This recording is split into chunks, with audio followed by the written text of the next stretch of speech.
Thanks a lot, everyone. The one event of budget is behind us.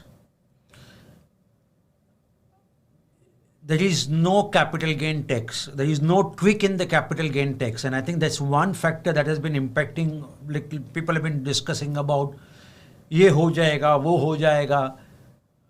I think there is nothing which has happened. Now the question that comes to mind, at budget mein, if you remember, I had predicted that we don't expect anything negative in the budget. Am I right? And there is nothing negative in the budget. So then question comes to mind, why the market has gone down? Market to niche gira na?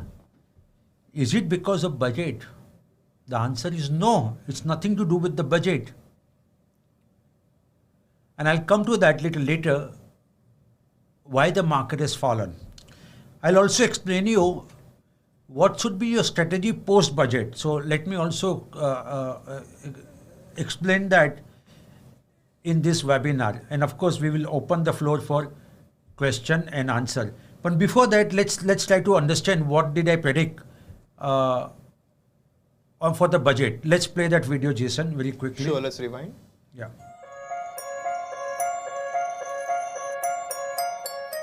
But having said that, I did mention कि budget में ऐसा कुछ नहीं होगा which will spook the market sentiment.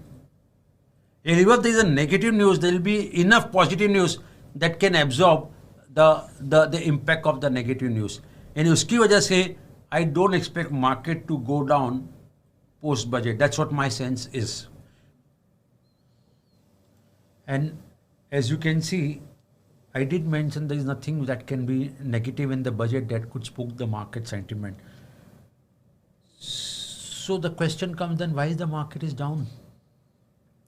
And market has not gone down because of budget. If you look at the graph of today, it was all positive. In fact, post-budget, when the speech got over, the market was substantially up. But something happened. What did happen? Adani Group again was in the news, and that completely spooked the sentiment. There were reports, I don't know how far that reports are correct, but it seems that Credit Suisse has stopped accepting some of the bonds of Adani Group companies as a collateral. And Adani Enterprise, which just recently concluded with the FPO, part of Nifty 50, was down in excess of 25%. I can't recollect, and please correct me if you people can recollect, in Nifty 50 companies falling as high as 25-26% in single day. And that's one of the reasons we see market has taken a beating, but that has nothing to do with the budget. So let's try to be mentally prepared. Segregate. Market gira or क्यों gira? Is it budget? Is it not budget? It is nothing to do with the budget. So that's what it is. So let me try to analyze the budget, and I'll give you my post-budget strategy also.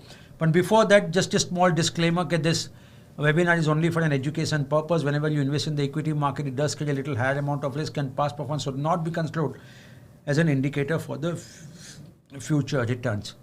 So what was budget was supposed to take? This is the budget team, and what has sea change? See, these are certain changes that we see is a reflection of what stored in for a country like India. We have moved away from that bag a finance minister would carry, which would have a bunch of papers in it, and presenting budget in a paper format, to an era where budget has been presented on a tablet, and that you see this tablet, and most probably this tablet would have been made in India. And that's the sea change. So sometimes these things are also symbolic to suggest what is stored in for India. And I must tell you that this is the complete team to Ministry of Finance and State, and then the various people in the ministry. What you see, gentlemen, is a CA, Chief Economic Advisor, which made an economy survey yesterday, which presented economy survey yesterday. So what was expected from the budget? So let's see, it's always better to understand the context in which we are talking about. One big fear was that this is going to be a last budget before the election, so it would be populist. That was one assumption. But one big theme that everyone was expecting, rightly so, was the Atmanirbhar Bharat, which basically India needs to be self-sufficient in terms of its critical products and services, because everyone is talking about now, instead of the globalization, we are talking in an era of deglobalization. So if you are not self-sufficient in a critical component, you could run into a problem that we have seen what Europe had to go through when the Russia and Ukraine crisis hit them.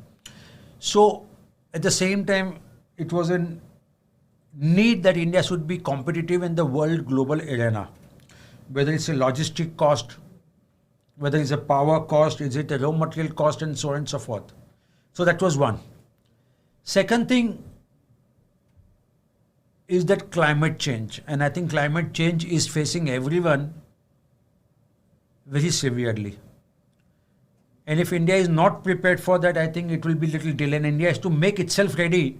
And we have committed also, right, to the international body that we are going to reduce our carbon footprint. And hence, budget has to give some kind of an incentive, something called green, to ensure that the impact of the global warming or the climate change can be reduced. And of course, we'll discuss whether that things have happened or not. So that was second expectation. Number 3 was private capex yet to take off, despite government reducing the corporate tax in 2019. It has not resulted into a private capex surging. Even though it's improved, it's not really to the level which is desirable. And government will need to do heavy lifting. And again, this is the last budget before the general election. A lot of project has to fructify. And it was expected that government would spend huge amount on announce a huge announcement on infra. I'll come to all this. Rural population, we all know, has been struggling because FMCG companies are saying that volume growth is not so great. And it was a need to put more money in the rural economy. That was an expectation. Housing sector should be a priority. There are 2 reasons. One is that it creates more job because housing employs a lot of people, and we need employment because that's the way you can ensure that there is a stability and there is no law and order situation in the country, number 1. And number 2, it also helped to boost the core sectors. Why? Because the housing would call for more demand for steel, more demand for cement, more demand for appliances and so on and so forth. And new PLI scheme extending for the new sectors. So this was expected in the budget. Then there was an expectation that personal income tax has not been changed. And inflation has gone through the roof, and hence there is a need to provide a rebate on the personal income tax. These are the expectation from the budget.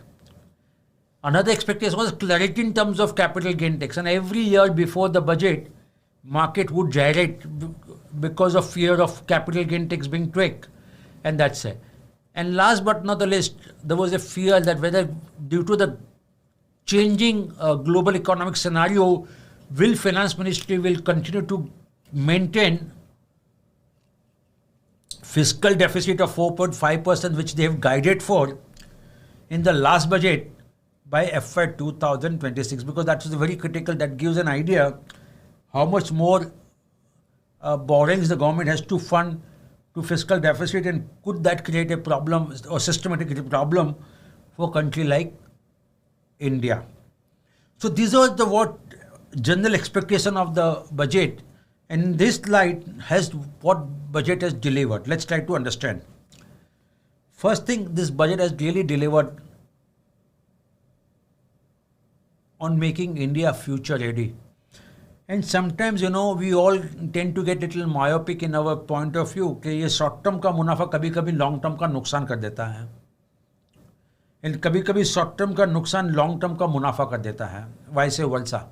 Short term मुनाफा long term नुकसान, and short term मुनाफा long term नुकसान. So I think this government has really laid the foundation for making India future ready. And it's a very, very big, remember, the importance of this budget we will not realize now, we will realize maybe 5 years or 10 years down the line. Why? Because government is aiming to be a tech-driven company and knowledge-based driven economy. I think it's a very bold statement to make because India has always been lagging behind in technology. I distinctly recollect colour TV western world में बहुत साल पहले आ गया, हिंदुस्तान में बहुत साल के बाद आया. And so on and so forth. And India has always been laggard in terms of getting the best of the technology. Now the very fact that India is focusing on tech-driven company will help India to emerge as a global power in the world and knowledge base. I think these are two big, broad parameters the government is focusing on. So it doesn't look very exciting, those who are looking at very instant nirvana, because this is work in progress. But it's going to make India future ready. It's laying a strong foundation for India to report a stronger GDP growth in the years to come. And not only that, it is going to make India not only the self-sufficient, but also India in the forefront of exporting many products and services based on the technology-driven and the knowledge-based economy. Government has accepted green is the new mantra. That remind me of a song called Hum Pe Ye Kisne Rang Dala. That's a song, I think. Kaun sa movie tha, Jason? I've not heard this Devdas, song. I think. Okay. Haan.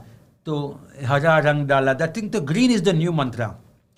Whether government is talking about green mobility, that is electrical vehicle, green agriculture, where, we look at organic farming, without using pesticides, without using chemicals, green building, because that's the need of an hour, so we reduce the carbon footprint, green equipment, so that the equipment that we use less of a fossil fuels, and hence the complete ecosystem. See, remember, climate change is going to become a big problem, whether we like it or not. That's a statement that I'm making it, because if we don't handle it now, it's going to be a big problem for the future generation, including you and me. We'll have to go through, it's a water shortage, and if you are in US, you realize how many states are, how many provinces, or how many places in US are going through a water drought crisis kind of a stuff. Brazil is suffering, many other, and that's going to become more and more acute as the problem. That's going to create problem for food, that's going to create a problem for the water, that's going to create a problem for disease, because when the global warming happens, you can see new diseases cropping up on the horizon because of the global warming. Am I right? The bacteria, the new form of bacteria can come and create a lot of havocs. Am I right? So I think the government is making it. I said future ready. So green is a new mantra at the budget. That's it. Again, it's a fiscal deficit has been maintained, and I think it's a very, very.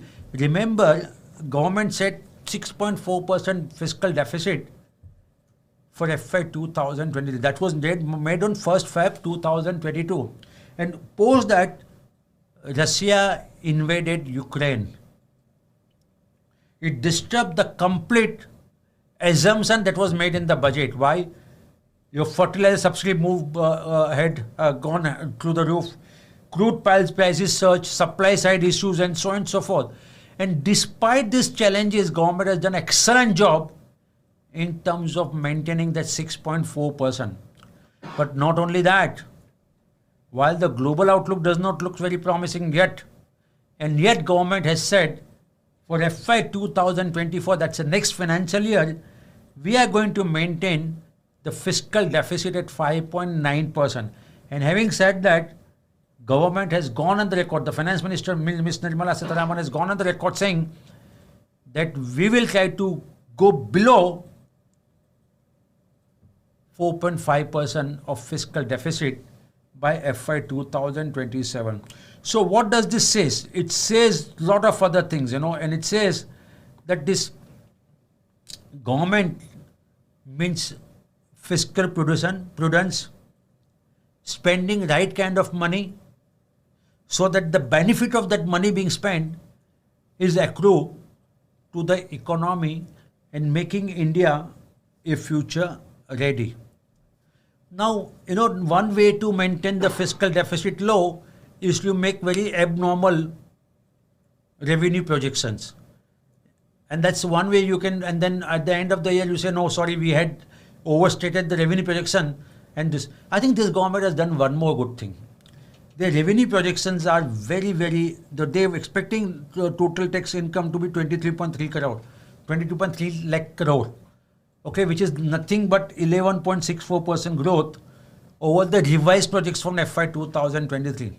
So there is no kind of they are going overboard in terms of their revenue projections. Otherwise, one way to basically say that we will maintain fiscal deficit by having a very abnormal growth projection, which is not. And the nominal GDP, even though yesterday the economists survey that we should have 11% nominal GDP growth rate, I think the finance minister has been very, very reasonable in terms of keeping 10.5%. STT as well as the corporate tax has been expected to grow at 10.5%, which we believe is very reasonable. I would not be surprised these numbers are overshoot. When I talk to you on 1st Feb 2024, if you remember and go back to my budget analysis of 2022, I did mention that the government will overshoot the revenue projection, and they did in FY 2023, and something similar will happen in FY 2024. Sorry friends, I think we had some technical issues, and due to that our streaming stopped. So sorry for that. But let me restart what I basically got abruptly got cut was this tourism. I think what the government has done actually is a very beautiful thing. Government want to focus on tourism, and rightly so, because if you look at India has a beaches, we have a hill stations, beautiful hill stations. We have a very many monument places across the country. But somehow, India lagged in terms of promoting tourism. Why? Because we did not have a proper infrastructure. There was a safety was another concern. I think the personal hygiene in terms of washrooms, I think, was not available, neat and clean. And that's why India could not develop many tourist destinations as a place of tourism, which can attract not only Indian but also the global tourists to these places. Now, government wants to basically create 50 destinations, where they want to have a good infrastructure, physical infrastructure, virtual tourist guide, high standard for food streets, and so on and so forth, so that it can attract, if some of the smaller countries as compared to India, if they can have a higher revenue through tourism, why can't India? Because there's such a beautiful destination places. Now, it helps in a couple of ways. Number one, it will give jobs to the local. It will also help local entrepreneur to set up either hotel, either tourist taxi services, either restaurant, tourist guide, and so on. So complete ecosystem gets developed, and that will give a lot of fillip to that local economy. And I think that's a beautiful, and I think we do have two templates now of the tourism. One is that Varanasi corridor. I have been informed that it's attracting a lot of tourists, and what it was there before and what it is now, there has been a multiple X jump in that.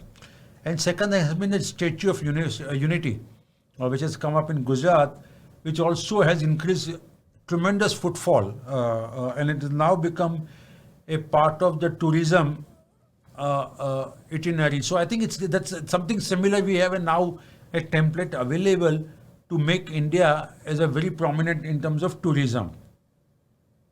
Another thing which government really help, and that's what we were expecting also, is that there's some relief to the taxpayer. But I think government has gone on the record saying that they want to promote tourism, and they want to basically put more money in the hand of customers, but through new tax regime. And I think by now new tax regime will be the default. The old is basically where you claim exemptions, and government wants to discourage taxpayer to claim exemption. And now they've completely come out. So now the tax rate has come to 30%. So if you are above 15 lakhs only, then you will supposed to pay 15% income tax. So that's a big relief. Government eventually will make the new tax regime so appealing that people will do away with the old tax regime. So I think that's the intention of government, to simplify the tax structure. The government has gone on the record saying that if two people are earning the same kind of income, then why someone should pay less tax and someone should pay higher tax? Both should pay equal amount of tax, and I think that's what the government wants to do that. So remember, government will keep making more and more new tax regime as a preferable. Relief to the senior citizens, and senior citizen plan always offers you higher rate of interest, and government has increased that limit from 15 lakhs to 30 lakhs. At the same time, the monthly income scheme has been increased from 4.5 lakhs to 9 lakhs. And now if you are a joint, which was 9 lakhs, has increased to 15 lakhs. So I think that's a huge jump the government has done, and that's a big relief that every senior citizen was expecting. It has happened. Even we all know that a lot of HNIs were leaving India, and one of the reasons has been they're giving up the citizenship because they did not want to pay higher tax. Government in the budget did admit that India has one of the highest tax slab rate, and they basically tried to reduce that. So the 42.74, that's because the surcharge has now come down to 39%. It's a direction that government has set, and I do expect in the coming budgets this rate has to come down. I don't understand the logic why ultra HNI has to pay higher income tax and big corporates pay lesser income tax, corporate tax. It doesn't make sense, am I right? So I think this rate reduction that we have seen from 42.74 will keep coming down, and I think that will also help that some of the ultra HNI which are giving up citizenship of India, there will be some kind of a reduction. I'm not saying that it will become zero, but it's going to become this one. Cigarette, normally I would not have covered tax on cigarettes as this one, but one of the reasons, because I do expect you people to ask questions, because we do have ITC and Godfrey Phillips in our portfolio. Now both this company took a beating when this announcement was done. Well, the NCCD, the cigarette has been increased by 16% or so, but then market realized that it's not going to be a game breaker for the cigarette companies, and both the company closed in the green. Our sense is that this cigarette company will be able to pass on no negative news, no impact on the volume, and hence it's not a matter of concern. So I'm preempting your question, and that's why. There has been some tweaking in terms of capital gain for the real estate. Anything about 10 crore now will be tax, will not be exempted. And the life insurance company came under heavy selling pressure today. And one of the reason has been that any premium that you pay up to more than 5 lakhs, now if you get that money on that, it would be taxable, which is not tax free. And I think that really impacted. Of course, this is only applicable prospectively and not retrospectively. And in the case of death of an insured, even that exemption will continue to be there. Now let's look at the fiscal deficit. And I think government has done a fantastic job. 9.2, which has happened because of COVID, has come down. And for next financial year, we are looking at 5.9, and that will eventually go to 4.5% by FY 2026. So I think the very strong message government has given. Revenue projection has been very, very reasonable, as I was explaining in the previous slides also, which is in line with, so we do a lot of heads off to the Finance Minister, Ms. Nirmala Sitharaman, that I strongly believe, I repeat, I strongly believe these numbers will get overshot, because we have seen what kind of GST collection we are seeing. So I do strongly believe that these numbers will get overshot when I speak to you on 1st Feb 2024. In terms of divestment target, I think almost very similar to last year. Till now, we have done 31,000 crore. Government is estimated 50,000 crore for this financial year. So next 2 months, they do expect to raise about 19,000 crore. And for FY 2021, they have actually assumed at 51,000 crore. Looks a little challenging. Let's be very frank and upfront with you. Why? because this 31,000 crore did include LIC disinvestment, which will not be there. But of course, government will be able to sell ITBI, maybe Concord and so on and so forth. But 51,000 crore as we speak looks little daunting task to me. Subsidy, I think this government has done very good job, and I think the subsidy burden did move up. And I think this time the government do expect subsidy burden to come down. And what this government is doing is basically trying to plug some of the issues which are there. Like if you look at the petroleum subsidy, which used to be in excess of 50,000 crore, it was in 2021, it was 38,000 crore. Has now come down to only 2,557. That's what they're predicting for FY 2000. And same way, fertilizer. Government want to go green initiative, green farming, the natural farming, organic farming, and I think that will really reduce the need for fertilizer subsidy to go up. And I think it's a move in the right direction. As I was saying, India is making itself ready for the future, and these are the backbone to make that. The food subsidy, of course, it will come down from 287, which is a revised estimate, to 1.97, and Manrega 89 to 61,000 crore. I'm not very sure about the Manrega and the food subsidy that can remain at the elevated level, but I think the fertilizer subsidy is a very, very good welcome move that government is. So I think the intentions are very, very clear that they want to keep reducing the subsidy so that the money can be spent more on the productive side. What has been the market impact of budget? If you look at it, when the market yesterday, the close was 17,662. Market opened with the gap up purely because of market did realize that there could not be nothing negative. And when the budget speech started, it was almost at the same level. So market retained whatever the opening gain. Part B speech, which more talks about the direct and indirect taxes, and market further moved up by near about 70 or 80 points, this one. And when the budget speech concluded, market was little higher as what it was there, 17,866. But Nifty eventually closed at 17,623, and that was purely because of Adani episode, which due to that gain for the day has been minus 46 points in the Nifty. Which are the sector that did extremely well today? FMCG and Nifty IT. I think they are the clearly outstanding outliers, but overall there has been a heavy selling pressure. Despite there is nothing negative in the budget, market because of the collateral damage Adani Group did to the overall market sentiment. And PSU Bank Index was down by 5.7, one of the highest in terms of this one. I do expect realty sector to underperform very significantly. That's what's going to happen in the months to come. Realty, like what has happened now, budget to budget. I think the PSU Bank has been the most outstanding performer from last budget to this budget. Remember, last year on budget day, PSU index was down. I again repeat, last year PSU index was down.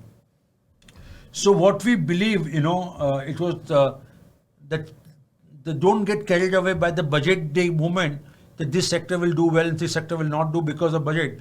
Maybe when the moment you basically zoom out, you realize not necessarily what has come in the budget as an announcement could be positive or negative for that particular sector, because we have 364 days to go, and don't take your call on that one particular sector based on purely because of what has come, because there are various other factors do impact the sentiments on the company, on the sector, and don't get carried away by any announcement or negative news to take a call on the sector. But I do get a sense that realty index, which is down 16.6% in the last 1 year, would further continue to underperform going forward.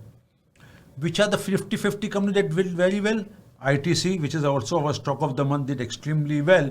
Coal India, which is our Mojo stock, did very well. And of course, Adani Enterprise, despite taking a huge beating today, still up by 22.2%. I don't know whether this gain will remain in next couple of days or not. And company like Hindustan Unilever did very well. IndusInd Bank did very well. Britannia did very well. That said, FMCG Pack did overall well. But Adani Ports down by 33%. Divi's Lev, which we closed the call, which was a stock of the month, down 18.3%. And we all assume that some companies which will do well will continue to do well. Look at Bajaj Finance, down by 17% from last budget to this budget. Asian Paints down by 14.2, and Infosys down by 12.5. So not necessarily the company that did well in the past may continue to do well. So please remove that recency bias. What happens to the market normally? Normally the trend has been that market normally give up gains or don't sustain the budget day levels. And that's what I've observed, that there are more rates than the gains post 1 month returns on the market. Something similar happened in last year also. Do I expect that to happen this year? The answer is no. I do expect market to close in the green 1 month. So when I talk to you in 1st March 2023, most probably the index would be higher than what it is today. That's what my prediction. What's the macro picture? I think this is a beautiful slide which actually explains, while the overall, the global debt has gone up, India has been in a very sweet spot. If you look at this data, in 2005, India's government debt to GDP was 81%, which has increased in 2022 to 84. Marginal increase, but for other people like Japan, it was 174, increased to 262. US, it was 65, 120. It's almost kind of a double. We have only seen marginal improvement, marginal deterioration in government debt to GDP. And I think a lot of credit should go to government, despite pandemic, despite giving free food, government reforms did really help us, that our debt did not move this one. You look at GDP forecast, this is I've taken from yesterday's economy survey. Everyone has been saying that India will grow very handsomely, whether it's an ADB, whether it's a World Bank, whether it's an IMF, and so on and so forth. And that really gives a comfort that in 2023, India will do extremely well. And so is the case with FY 2024, 23 and 24, where India is likely to grow at 6.1% in 2023 and 6.8% in FY 2024. And India would be among the fastest growing economies in the world even for next year. So macro picture does not look really bad. We all know what kind of GST collection that we saw for the month of January. We had 1.55 lakh crore revenue coming in GST. This is the government. Now we all know that government capital expenditure is a multiplier effect. And that's what exactly has been, government has been continuously spending more money. And that you look at this, money that has been spent by the government, the blue line that you see is a central capital expenditure. It is keep on increasing, and which has increased to now 10 lakh crore for FY 2023. So I think we are FY 2024. So I think more and more government spending is going to give more fillip to the GDP. That's what our sense is, and that's a very welcome step. That 3.3% of GDP government is going to spend in FY 2024, which was only 2.9% for FY 2023 budget estimate. So government, not only the nominal GDP will go up, even the actual spending is going up. I think that's a very good move government is doing to give. So macro picture looks very, very promising.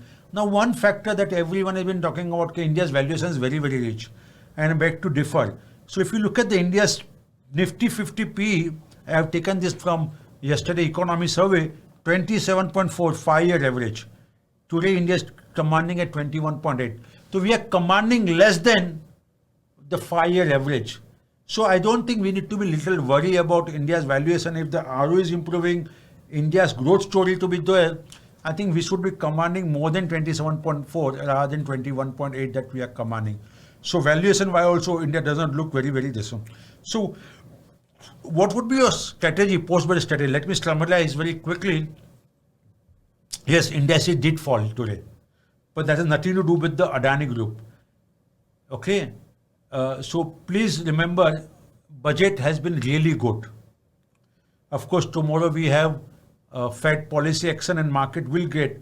But my sense is that budget has really laid a very strong foundation for the India's growth story.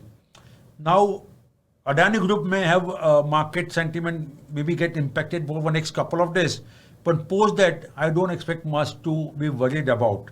I do expect affairs to come back very strongly because I think they will be really happy with what the numbers finance minister has projected in the budget, and capex, which is going to really help India to do extremely well. IMF is fairly positive. We are going to grow at 6.5% in 2024. That's what the budget is expecting. India's valuation, which I talk about very, and hence I request all of you, any decline in the market should be used as an opportunity to put more money in this. With this, I'll conclude my budget analysis, and we will have any question that you may have. We'll answer that very quickly. Jason, do we have any questions? Yes, we've got a couple of questions. I'll just take them quickly. Okay, so this first question, which is by Mr. Tony, he says, when will the budget benefits actually kick in? So budget benefits start kicking in immediately. Some of the benefits will kick in immediately, some of them which are long-term in nature. Like capex will start happening from day one. It's not going to that, it's going to spend little later. It will keep happening and will keep building up. So I think budget benefits start kicking in in next 3 to 6 months. That's what I would say so. Okay, and also this most asked question for today, this is by Om Kotari. He says, Adani Enterprises is just one part of Nifty. Is it just one script which will drag down the entire market? So it is not the one script. It's the quantum of fall that defines, And Adani Group is a very prominent group. Am I right? It's the most valuable group not so long ago in India. And if that group comes under selling pressure, it do have a collateral damage to the overall market. That's why we have seen that kind of a damage happening to the various companies and various sectors. Okay, this question by Purnima. Hi Sunil sir, regarding Infinity portfolios, I feel all the steps and instructions were followed by me for the 3 accounts in a disciplined manner. I was happy to see all portfolios going up in a single day by 3.5%. But today again with bad sentiments, there was some headwind. Suggest how do we see the market now and what has to be done by me for now? Please follow advice, and every dip in the market, Purnimaji, should be used as an opportunity to put more money into Mojo Infinity. I do believe market is going to do extremely well. We are confident India's valuation is not reached, which I will just explain through the presentation. It's not me who is making a statement. Even Economy Survey says that slide that I have taken from Economy Survey only. Okay, Mr. Sunil, that's it with the Q&A session. Thanks a lot. Please watch this video very carefully.